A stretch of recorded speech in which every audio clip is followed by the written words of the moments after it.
The young lawyer with a talent for exonerating any maniac or rapist attracts the attention of the devil himself and becomes an employee of his firm. In the court of a small town, there is a trial of a teacher Geddes who is accused of harassing a student. The prosecutor interrogates the girl, and the girl tearfully recounts the details of the attempt to seduce her.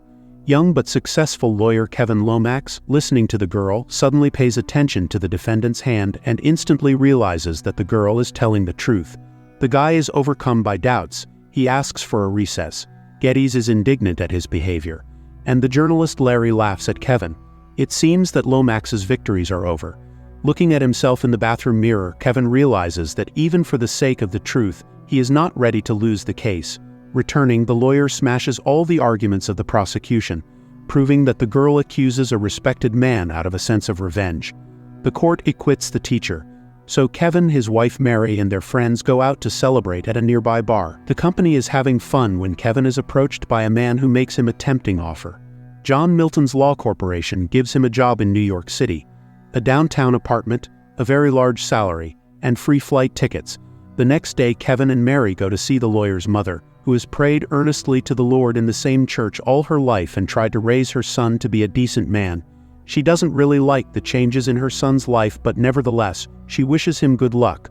Sometime later, Kevin and his wife move to New York. He wins a test case, not noticing that he is closely watched by the head of the company, John Milton. Later, Kevin is shown the office of the company, where he pays attention to an unusually beautiful woman, Christabella. But the head of the company is waiting for him. John Milton himself receives the lawyer in a huge office.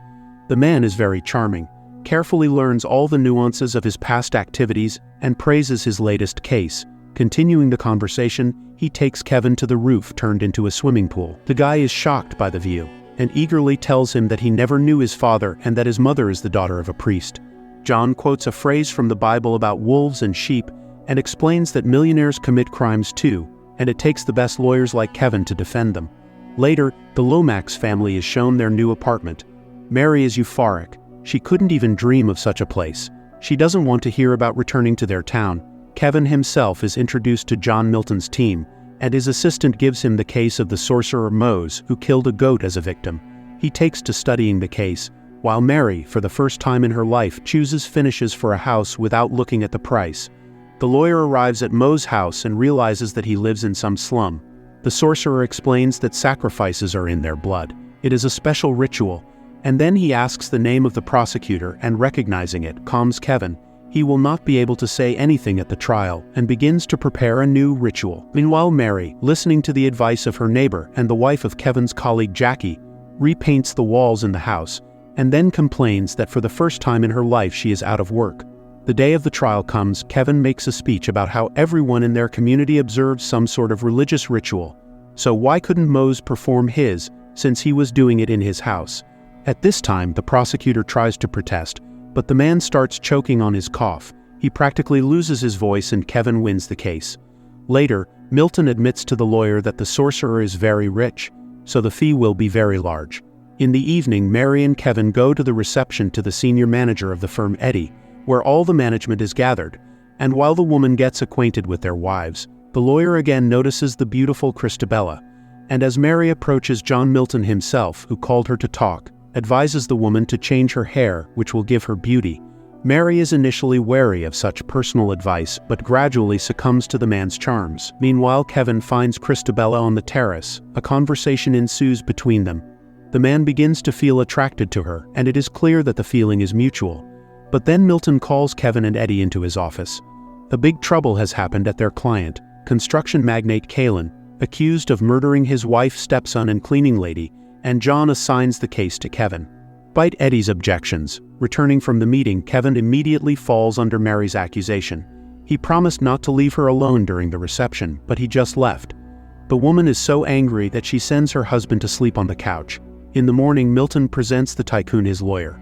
Tut at first does not understand the need to entrust the defense to a young and still unknown in New York lawyer. In addition, he is upset that he is not allowed to meet with his stepdaughter. But Kevin chooses the right words, and the rich man agrees to trust the newcomer. At this time, Mary does change her hair and goes shopping with her new friends. She's still not used to the fact that she can spend an obscene amount of money on dresses, and her friends make fun of her by offering to have a drink and relax. But when Jackie starts fitting, Mary feels like she's being looked at by an ugly monster instead of a woman's face. At home, she throws a tantrum to her husband because she can't be in this town. Kevin thinks she's having a breakdown and is related to idleness and loneliness, and suggests having a baby. Grateful Mary begins to caress her husband, but he suddenly sees Christabella instead of her. The wife realizes that he is not with her now and cuts off intimacy. The next day, Kevin goes to the tycoon to find out every moment of his life, and soon enough he realizes that the man is lying. Most likely he really is a murderer. Besides, it turns out that Kaylin carries a gun with him, which is completely unacceptable in this situation. Kevin manages to persuade him to give the gun to him, and the rich man admits that at the time of the murder he was with his secretary, and she will confirm it. After a while, Kevin's mother arrives in New York, and it happens that the Lomax family meets Milton in the elevator. He tries to charm the woman, but she pulls away from him, reluctantly answers questions and quickly leaves. In the morning, Kevin sees an article in the newspaper about a new twist in the tycoon's case, and hurriedly gets ready for work. When his mother announces her departure, the son is surprised. She just arrived, but the woman admits that she feels just as bad here as Mary. But Kevin doesn't listen to her words and runs off to the office. He talks to Kaylin's secretary, who assures him that the magnate could not have committed the murder. After seeing the woman off, he suddenly notices that despite the late hour, Eddie is still at work, and entering his office, he catches the man destroying some documents. A co-worker asks him not to say anything to the head of the Justice Department, Weaver.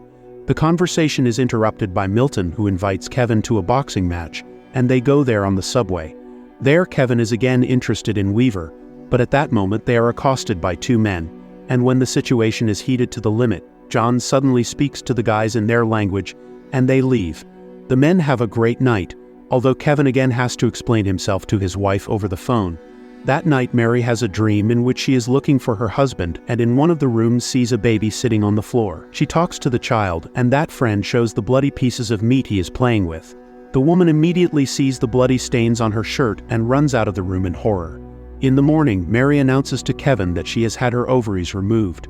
Her husband tries to explain to her that it is all just a dream, but she is sure that she will not be able to have children.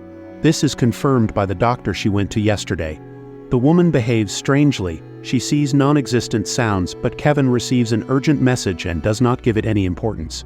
He urgently goes to Kaylin, distracting him from meeting with his stepdaughter, and tells him that his wife was sure of his infidelity and told her friend that she had proof, and according to the contract the tycoon lost everything if it was true. The man reminds about the witness, but seeing that the girl is taken away, tries to break through to her, and such love for the stepdaughter causes the lawyer's surprise. Later, Milton inquires about Mary's health and advises Kevin to drop the tycoon's case. He surprisingly admits that in this case he will regret the missed opportunities and may become angry at his wife. The process begins. The prosecutor gives his arguments, after which Kevin begins a speech in which he literally insults the defendant, causing bewilderment and fury Kaylin. But the lawyer then says that as bad as Magnate was, he wasn't at the scene of the crime. So let us deal with the facts. During a break, Kevin is found by an outraged Eddie, who has learned that Kevin's name has appeared on the firm's list of partners. He reminds him of Weaver's investigation and threatens that he will still answer his questions. Milton, having learned of this conversation, simply splits his arms. Poor Eddie was not himself. His boss stood by him after a difficult divorce and a scandal with his secretary, and this is his thanks. Milton asked to track Eddie down, naming his whereabouts. Meanwhile, the manager is jogging in the park when he begins to see stalkers.